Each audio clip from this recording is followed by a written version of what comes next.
Olá, meus irmãos, uma boa tarde para vocês que estão me assistindo neste momento. Um bom dia, uma boa noite para os que vão me assistir a qualquer hora do dia.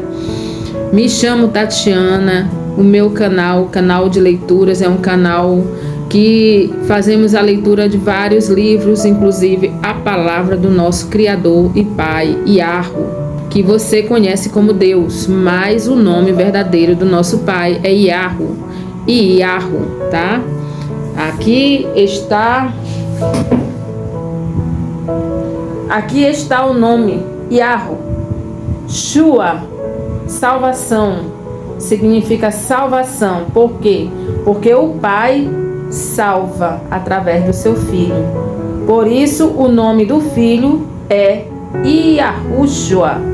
Porque o nome do Pai, o nome do Filho está contido no nome do Pai, tá? O nome do Filho. O Filho veio para quê? Para salvar a humanidade. Então, por isso que o nome termina com Shua. Mas venho aqui, através deste vídeo, continuar a leitura do livro apócrifo, volume 1. E nós estamos fazendo a leitura do Evangelho Árabe da Infância do nosso Salvador Yahushua. Esse livro está no volume 1, como eu mostrei para vocês, e está na página 451, começa este livro. Para quem quer acompanhar aí com seu livro, quem tem o livro físico, né, que queira acompanhar, está aí na página 451. Muitos dizem, né, que esses livros não são inspirados pelo Criador, por isso foram banidos das Escrituras, não tem inspiração divina. Mas quero dizer para vocês, meus irmãos, que oculto significa escondido, ou seja, tiraram estes livros das Escrituras. Alguma coisa a gente vai descobrir nesses livros. E que no momento das traduções resolveram, né, tirar esses livros. Então, nós estamos fazendo a leitura do livro apócrifo, volume 1, o Evangelho Árabe da Infância. E hoje nós vamos dar continuidade desta leitura a partir do capítulo 19. E fazendo um pequeno resumo da história anterior, nós vimos, né, que Yahushua, mesmo sendo um bebezinho, mas ele veio para salvar o mundo, salvar a humanidade, salvar as pessoas. Então, tudo que se referia a Yahushua, mesmo bebezinho, tinha poder, tinha curas, tinha milagres, tinha libertações. Até mesmo a água que serviu para banhar Yahushua foi guardada por Maria, esta mesma água, né? E essa água serviu para curar uma mulher que estava com lepra. Serviu para curar outra mulher, que era a mulher do príncipe, que também tinha um filho que estava com lepra. E que por esse motivo o próprio marido, o príncipe, resolveu abandoná-la. Inclusive deu até uma ordem para que ela matasse seu filho, ou então levasse ele para qualquer pessoa criar bem longe dele, que ele não queria saber dessa criança, né? E mandou também ela ir embora. Tudo isso por conta deste filho que nasceu e tinha lepra, mas também foi curado, né? Então a gente vê que no decorrer da leitura a gente vai percebendo o quão poderoso tudo que tinha a ver com Yahushua, mesmo ainda criança, bebezinho, tudo que se referia a ele tinha poder. Eram suas fraldas, era a água que ele tomava banho, até mesmo o olhar de Maria, de compaixão, né? Libertava algumas pessoas até mesmo de demônios que estavam fazendo com que aquelas pessoas sofressem, né?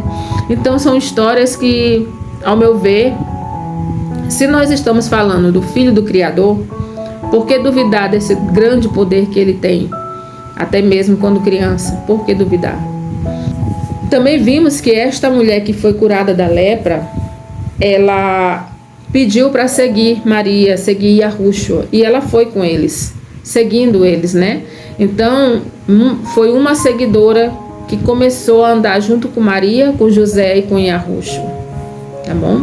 Então agora vamos começar a leitura a partir do capítulo 19.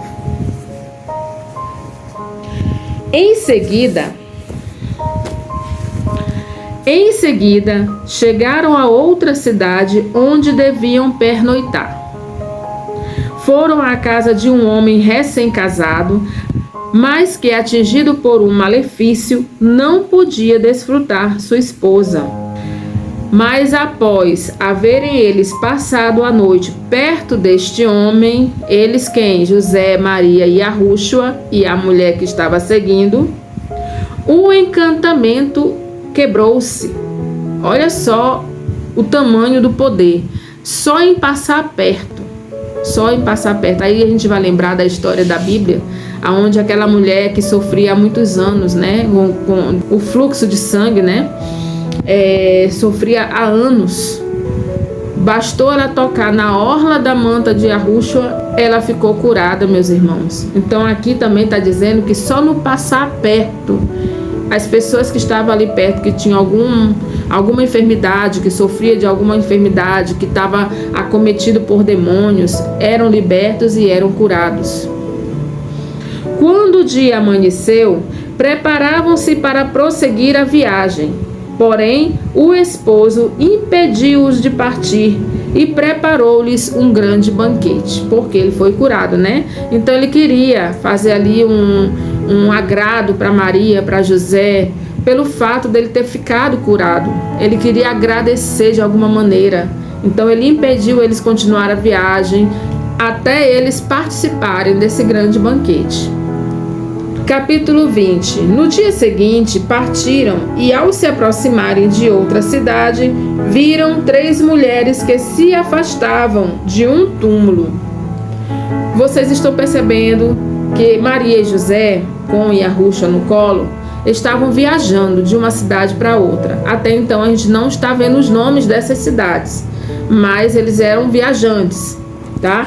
E nesse momento aqui, do capítulo 19 em diante, tem mais uma pessoa com eles, que é aquela mulher que foi curada da lepra, que pediu permissão para que ela pudesse segui-los para onde eles fossem. No dia seguinte partiram, e ao se aproximarem de uma outra cidade, viram 3 mulheres que se afastavam de um túmulo a verter muitas lágrimas. Maria, tendo-as visto, disse à jovem que os acompanhava: pergunta-lhes quem são elas e qual a desgraça que se lhes abateu. Maria pedindo para que aquela jovem seguidora deles, né, fosse até essas 3 mulheres e perguntasse o que estava acontecendo. Por que elas estavam chorando? Por que elas estavam ali naquele lamento todo? O que estava se passando na vida delas? Maria, como sempre, se compadecendo das pessoas, né?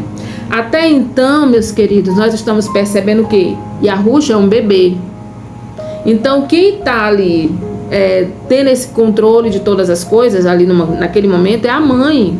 A mãe, então, ela já sabia que Yarúshua veio para salvar o mundo, tá? Ela já sabia porque o próprio anjo veio e disse para ela quem era essa criança, como ele ia ser concebido. Então, por esse motivo, pelo fato de Yarúshua ainda ser o bebê, quem estava controlando as suas idas, controlando o que era para ser feito, era ela. Mas o poder estava sobre Yarúshua, mesmo o bebê, tá? Então aqui a gente pensa assim: mas é Maria que está fazendo todas essas coisas. Maria é um intermédio nesse momento, porque o bebê não podia andar, não falava ainda. Ele falou uma vez só, que foi lá na caverna, só ele e Yarúshua e a mãe dele. Quando ele mesmo, lá para a mãe dele, ele disse qual era o nome dele, quem ele era, de onde ele veio, de quem foi que enviou ele até aqui nessa terra. Entendeu? Por que foi usado? Por que ele veio através dela? Então ele conversou com ela ainda bebê, recém-nascido.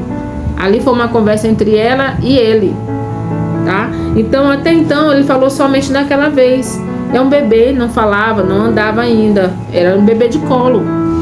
Entendeu? Então talvez por isso que muitos idolatram Maria. achando que porque Maria que fez isso, fez aquilo. Não, Maria simplesmente estava fazendo aquilo que o Pai colocava no coração dela para fazer. Não que ela fosse a toda poderosa, não é isso, meus irmãos. Maria, ela é digna de nosso respeito, do nosso amor, ela é digna. Agora, de adoração, veneração, não, meus irmãos. Não mesmo. Toda adoração é dada ao nosso Pai, tá? Então, continuando aqui. Maria, tendo-as visto, disse à jovem que os acompanhava: pergunta-lhes quem são elas e qual a desgraça que se lhes abateu. Elas não responderam, mas puseram-se a interrogá-la. Ao invés das mulheres responder, elas que interrogavam a jovem, né? Que estava seguindo José, Maria e Arruxo. E elas interrogavam dizendo: quem sois vós e para onde ides? Pois o dia está terminando e a noite se aproxima. E a moça respondeu: somos viajantes e procuramos uma hospedaria para passar a noite. As mulheres responderam: acompanhai-nos e passai a noite em nossa casa. Eles seguiram, portanto, essas mulheres e foram levados a uma casa nova, ornada e decorada por diversos móveis. Ora, era inverno, e a jovem moça, tendo entrado no quarto destas mulheres, encontrou-as ainda chorando e se lamentando. Ao lado delas, coberta por uma manta de seda, encontrava-se um mulo com forragem à sua frente. Um mulo, para quem não sabe, mulo é o mesmo que burro. Então, ao lado dessas mulheres, dentro deste quarto, tinha um burro deitado ao lado delas, coberto por uma lona. Um mulo. Imaginem só um burro dentro de um quarto com as mulheres. Tinha alguma coisa errada. Alguma coisa errada, porque eu acredito que um ser humano em sã consciência não vai dormir dentro de um quarto com um burro. Então vamos lá, continuando para a gente entender essa história. E elas davam-lhe de comer e o beijavam. Olha só, a jovem disse então: ó minha senhora, como é belo este mulo! Ao que elas responderam chorando: este mulo que... Meus irmãos e minhas irmãs, preste atenção nessa história bem aqui, ó. Este mulo que estás vendo é o nosso irmão, que nasceu de nossa mãe. O nosso pai deixou-nos com sua morte grandes riquezas, e nós só tínhamos este irmão para quem tentávamos encontrar um casamento conveniente. Porém, mulheres dominadas pelo espírito da inveja lançaram sobre ele, sem que soubéssemos, encantamentos. E uma certa noite, um pouco antes do amanhecer, estando fechadas as portas da nossa casa, encontramos o nosso irmão transformado em mulo, em burro, né? Tal qual o vês hoje.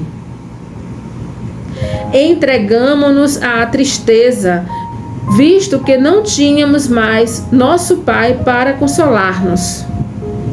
Consultamos todos os sábios do mundo, todos os magos, os feiticeiros, tentamos de tudo, mas nenhum deles nada pôde fazer por nós. Lógico, né, meus irmãos? Quem que vai fazer por nós? Quem é o único que faz todas as coisas por nós? É o nosso Pai, o nosso Criador.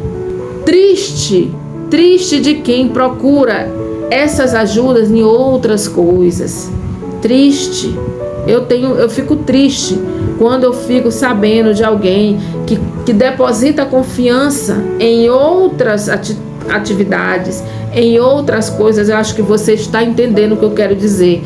Não vou falar aqui para meu canal não ser prejudicado. Infelizmente a gente não pode falar certas coisas, tá? Mas triste daquele que procura ajuda em lugares errados, com pessoas erradas, tá bom?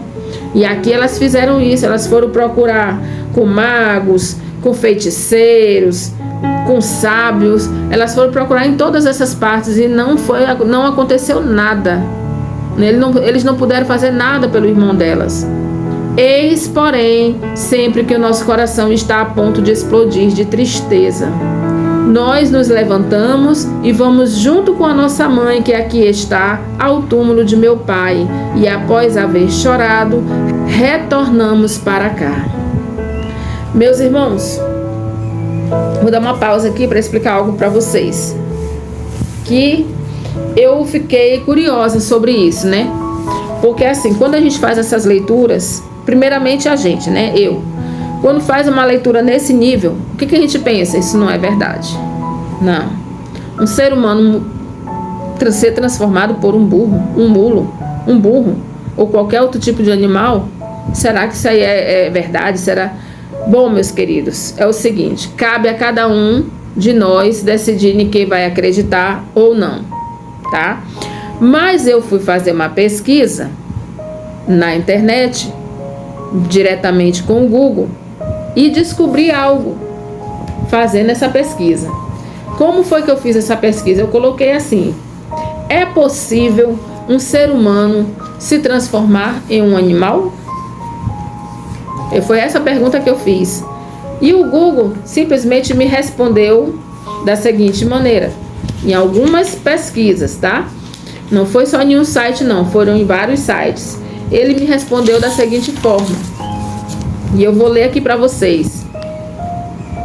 E o Google me trouxe uma palavra que dificilmente a gente ouve falar, né? Se chama licantropia. Licantropia. Essa palavra significa, biblicamente falando, olha só, biblicamente falando, é uma forma de transformação satânica, que transfigura completamente o ser. E essa mutação é operada totalmente por apossamento e infestação maligna, por influência de alto nível de quê, meus irmãos? De magia na vida da pessoa. Vocês estão percebendo? Então, assim, licantropia. Então, meus irmãos, eu fui pesquisar também na palavra, coloquei assim, passagens bíblicas de pessoas que se transformam em animais. E me veio o livro de Daniel, no capítulo 4, versículo 33, e eu vou ler aqui para vocês este livro, nesta passagem. Alguém lembra que história é essa? É sobre Nabucodonosor, tá? Sobre Nabucodonosor. Então, o que diz Daniel no capítulo 4, no versículo 33? Vamos ver aqui. Eu vou ler do versículo 31 até o 33, 34 do livro de Daniel, capítulo 4, tá? Diz o seguinte: o rei Nabucodonosor estava engrandecendo o seu Deus, com D minúsculo, sabe? Que se chamava Marduk, tá? Era o Deus de Nabucodonosor, era o Deus da Babilônia.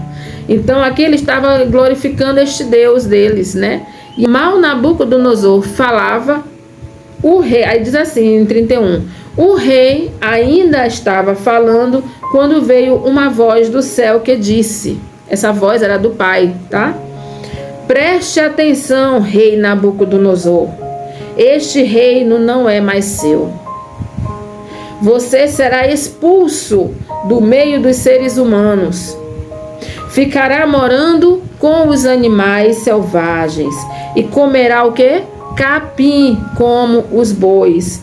Isso durará 7 anos, até que você reconheça que o Deus Altíssimo, Yahweh, domina todos os reinos do mundo e coloca como rei quem ele quer. Aí vem o 33, que é o versículo chave. Diz assim: naquele mesmo instante, cumpriu-se a sentença contra Nabucodonosor. Ele foi expulso do meio dos seres humanos e começou a comer capim, como os bois. Dormia ao ar livre e ficava molhado pelo sereno.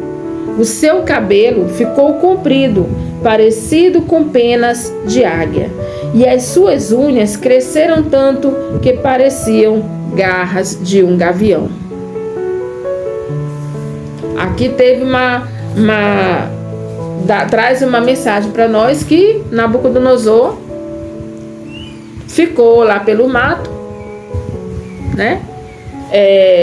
Durante 7 anos. Quer ver? Vamos ver aqui nas minhas pesquisas. Aqui diz assim.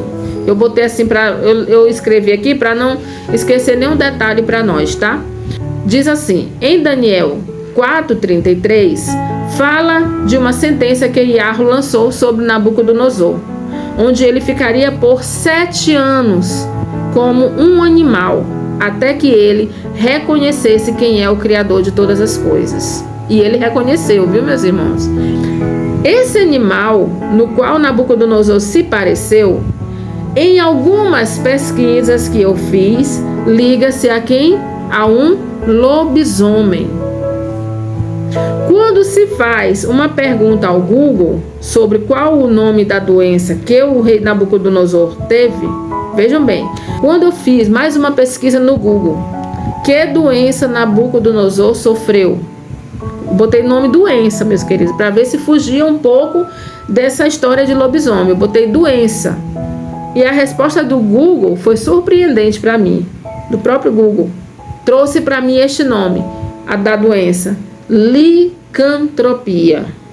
Ou seja, ele sofreu uma condição mental patológica que leva o paciente a agir como um animal. Só que as características que foram surgindo, como o pelo dele foi crescendo, né, de todo o seu corpo, tá? As unhas também cresceram igual as de aves, né? E para completar, ele ainda comia capim, igualmente os bois comiam. Então, meus irmãos, não sei, fica ao teu critério. O que é que você pensa? Ele virou um lobisomem ou ele simplesmente ficou ali? Aquele homem, Nabucodonosor, ficou mesmo um homem, só que transfigurado devido aos 7 anos, né? Pode também ser isso. Durante 7 anos, uma pessoa que não corta cabelo, uma pessoa que não corta as unhas, né? Lógico que vai crescer e vai ficar totalmente desfigurado. Mas aí eu te pergunto, e comer capim? Comer capim, meus irmãos? Tem alguma coisa errada, não tem não? E isso está na Bíblia. Ele não está dentro do mato, ele não está numa mata selvagem, junto com os animais selvagens. E eu pergunto mais uma para vocês: por que os animais selvagens não atacaram ele? Já que ele era um homem. Por que esses animais selvagens não atacaram Nabucodonosor? Pois ele estava no meio de animais selvagens. Por que não foi atacado? Será que não é porque ele virou mesmo um lobisomem? Tem alguma coisa que ficou no ar. Porque, olha só, no fato dele ficar com o cabelo grande e as unhas grandes, até aí, tranquilo, uma pessoa ficar durante 7 anos, tem pessoas que até menos, e o cabelo cresce, as unhas crescem, né? Porque não se cuida, não tem cuidado com o seu próprio corpo, né? Mas aí, comer capim, ele não podia comer outras coisas? Ele não podia comer uma fruta, né? Ele não estava dentro do mato, de uma mata fechada, de uma mata selvagem. Ele não podia comer até mesmo os animais que estavam ali, matar, cortar, tratar direitinho e assar para comer. Ele não podia fazer isso como um homem normal faz. Hoje em dia a gente vê muitos sobreviventes, até mesmo aqui no YouTube, trazendo muitas informações sobre esses assuntos, para pessoas que estão assim no momento de sobrevivência dentro dos matos, aprender um pouquinho de tudo dessas técnicas. Por que Nabucodonosor não passou esses 7 anos matava o animal para comer? Não, ele foi mesmo levado a comer capim. Alguma coisa que tá fora do normal aí, não tem não? Mas tudo bem. Mas o nome que é dado a esse momento aqui da transformação deste irmão, destas meninas, né? Que por causa da inveja ele foi acometido por um encantamento, uma bruxaria, né? E aí ele se transformou num burro. Mas mesmo transformado num burro, ele estava sendo cuidado com muito carinho pelas irmãs, pela sua mãe, porque elas sabiam quem se tratava. Não era somente um burro, era o irmão delas que estava ali transfigurado. Agora eu trago aqui para nós, na nossa lembrança, por que na mídia eles gostam muito de trazer filmes assim, de pessoas que se transfiguram em animais. Por que surgiu essa história de lobisomem? Hein, meus irmãos? Por que surgiu a história de vampiros? É bom a gente estudar, pesquisar sobre esses assuntos. Vampiros, lobisomens, hein? Unicórnios. Deixa eu ver se vem mais alguma coisa na minha mente. Bicho-papão. Tantas coisas que a gente vê, chegam aos nossos ouvidos, ao nosso conhecimento desde criança, né? Mas tantas coisas que por trás tem algo para nos mostrar. Não, essas coisas não vieram para nós à toa, não, meus irmãos. Não vieram. Isso aí eu tenho certeza disso. Continuando a leitura. Capítulo 21. Ao ouvir tais coisas, a jovem disse: Tende coragem e parai de chorar, pois a cura de vossos males está próxima, está convosco, muito próxima, em vossa morada. Eu era leprosa, mas após haver visto esta mulher e a criança que está com ela, e que se chama Yahushua, aqui está Jesus, mas eu vou chamar Yahushua, e após haver derramado sobre meu corpo a água com a qual a sua mãe o havia lavado, eu me curei. Eu sei que ele pode pôr um fim à vossa desgraça. Viu? Levantai-vos, aproximai-vos de Maria, conduze-o aos vossos aposentos e então revelai-lhe o segredo que acabais de me contar e suplicai-lhe piedade. Ao ouvirem tais palavras proferidas pela jovem, elas se apressaram em ter com Maria e o levaram até o quarto e lhe disseram chorando: Maria, Nossa Senhora. Vamos agora lembrar como que a gente chegou aos nossos ouvidos, a Virgem Maria, Nossa Senhora Aparecida, Nossa Senhora não sei de quê e tantas outras coisas, né, meus irmãos? Mas eu quero repetir aqui: Maria, a mãe de Yahushua, ela é digna do nosso respeito, do nosso carinho, do nosso amor, mas não de adoração, meus irmãos, não. Adorar a única pessoa digna de todo louvor, toda adoração, de toda exaltação é o nosso Pai, o nosso Criador Yahu. A mãe de Yahushua não é digna de adoração, ela é digna de respeito, de amor. Ela foi a pessoa escolhida para trazer o Filho, o nosso Salvador, a este mundo. Então ela é digna de todo o nosso respeito. Eu vejo muitas pessoas aí massacrando Maria, falando horrores de Maria. Usam até palavras maldosas. Não é assim, meus irmãos, não é por aí. Tudo isso o Pai está vendo. Maria foi escolhida pelo Pai. Maria foi alimentada pelos anjos quando criança, até chegar nos seus 12 anos. Maria foi criada dentro do templo. Para quê? Para ser preparada justamente para ser a ponte, o canal, a pessoa que ia trazer o nosso Salvador a este mundo.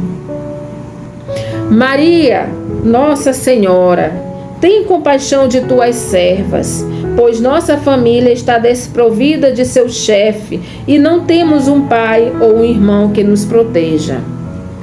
Este mulo que aqui vês é nosso irmão, e algumas mulheres com seus encantamentos reduziram-no a este estado.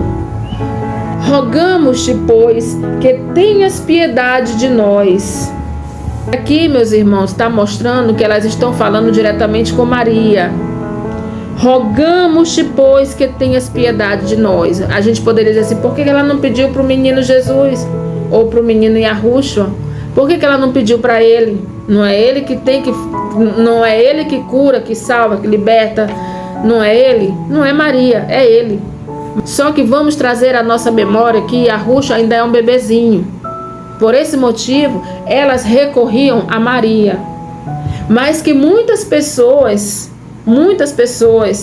né, veneram Maria por essas atitudes. Olhem o quão errado essas pessoas estão venerando Maria, né? Nós vimos aí, a gente vê aí até procissões carregando uma, entre aspas, imagem dela, venerando, adorando.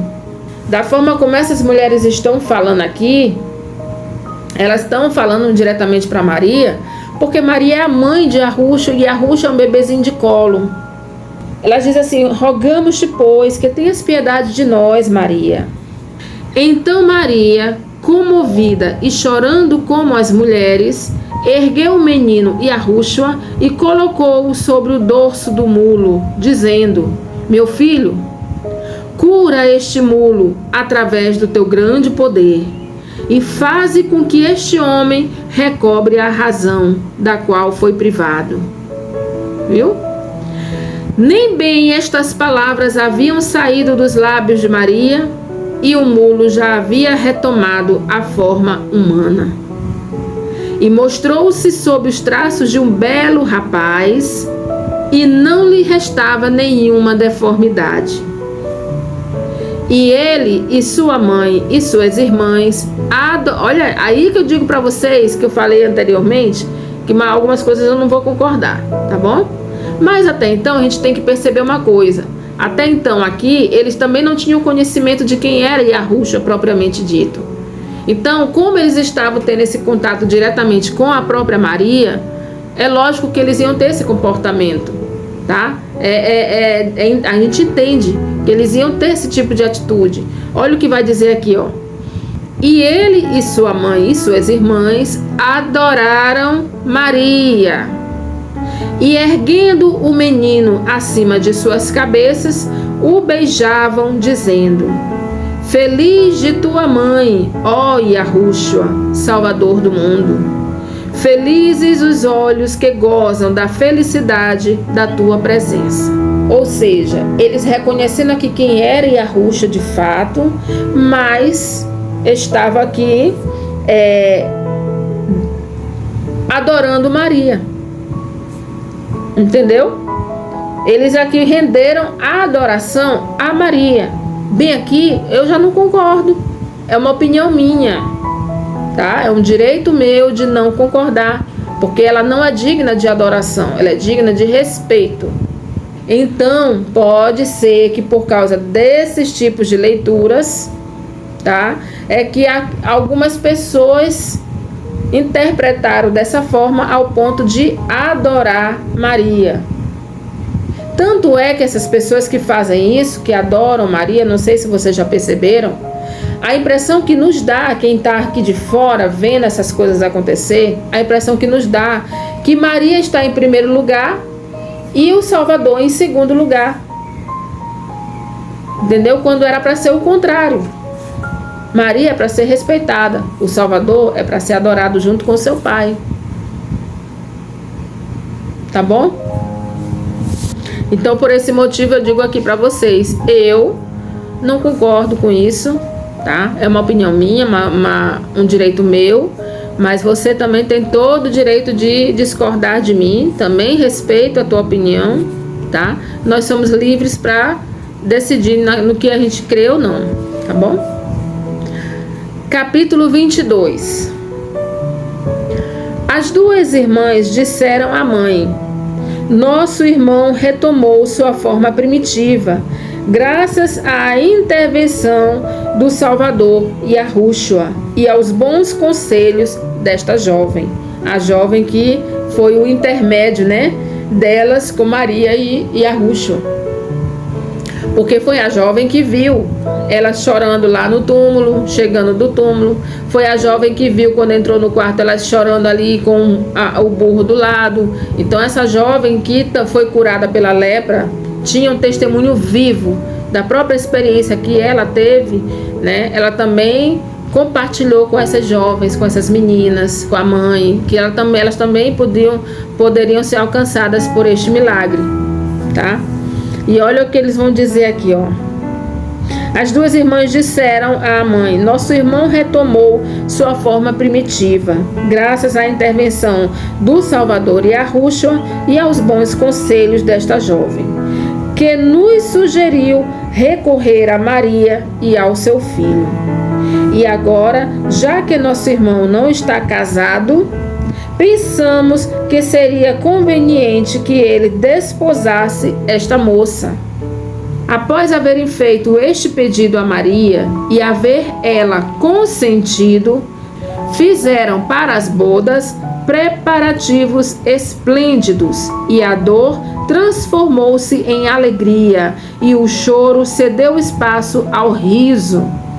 Elas só fizeram cantar e regozijar-se, enfeitadas com magníficas vestimentas e joias preciosas. Ao mesmo tempo, entoavam cânticos de louvor a Yahu, dizendo: ó Yahushua, filho de Yahu, que transformaste nossa aflição em contentamento e nossas lamúrias em gritos de alegria. E aqui elas fizeram já o correto, né? Que foi exaltar o próprio Criador Yahu, né? E através do seu filho foi salvo, foi curado. O irmão delas foi liberto daquele encantamento, daquela feitiçaria. E nesse momento eles estavam regozijando em alegria, até mesmo porque ele estava se casando com esta jovem que foi o intermédio, né? Que foi aquela mulher curada por lepra. E para finalizar este capítulo diz assim: José e Maria lá permaneceram por 10 dias. Ao partirem, receberam demonstrações de veneração da parte de toda a família, que despediu-se deles chorando muito, principalmente a moça, que se desfazia em lágrimas. Acredito eu que ali ela estava alegre por ter se casado, né? Por estar constituindo uma família, mas ao mesmo tempo ela ficou em lágrimas, né? Por ela não poder mais seguir José, Maria e Yahushua.